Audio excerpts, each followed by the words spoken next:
So ఇప్పుడు theory knowledge ఉన్నదానికంటే practical skills ఎక్కువ ఉన్నదానికి అంటే ఎక్కువ వాల్యూ ఉన్నటువంటిది ఏంటి? 100% సార్. ప్రాక్టికల్ నాలెడ్జ్కే ఇండస్ట్రీస్ ప్రయారిటీ ఇస్తాయి. అందుకోసమే ఇంటర్న్షిప్స్ అని తీసుకొచ్చారు. ఒక కంపెనీలో 2 నెలలు 3 నెలలు లేదా 6 నెలలు ఫ్లోర్లో వర్క్ చేస్తుంటే, ఫీల్డ్లో వర్క్ చేస్తూ ఉంటే ఆ కంపెనీ ఎలా రన్ అవుతుంది, సిస్టమ్ ఎట్లా ఆపరేట్ చేస్తారు, ఎలా రోల్స్ అండ్ రెస్పాన్సిబిలిటీస్ షేర్ చేసుకుంటారు అన్న అవగాహన వస్తుంది.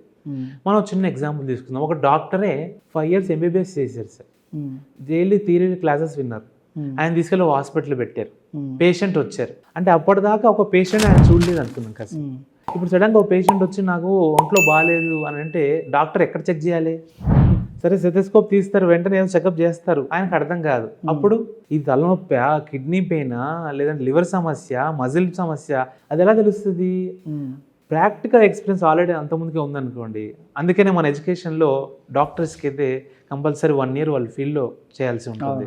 ఇప్పుడు కొన్ని ప్రొఫెషన్స్లో కూడా ఇంటర్న్షిప్ కంపల్సరీ ఇంక్లూడ్ చేశారు. మీరు MBA తీసుకోండి. అందుకనే ఇండియా స్కిల్ రిపోర్ట్ ప్రకారం MBA కంప్లీట్ చేసిన వాళ్ళలో 78% మందికి జాబ్ పక్కా వస్తున్నాయి, అవుట్ ఆఫ్ 100%. అది హైయెస్ట్ ఇండియాలో. దాని తర్వాత బీటెక్ చేసిన వాళ్ళకి 72%. లీస్ట్ ఏదో తెలుసా సార్? ITI చేసిన వాళ్ళు కేవలం 21% మాత్రమే ఎంప్లాయ్మెంట్ పొందుతున్నారు. ITI industrial training institute. Degree చేసిన వాళ్ళు 50% ఉన్నారు.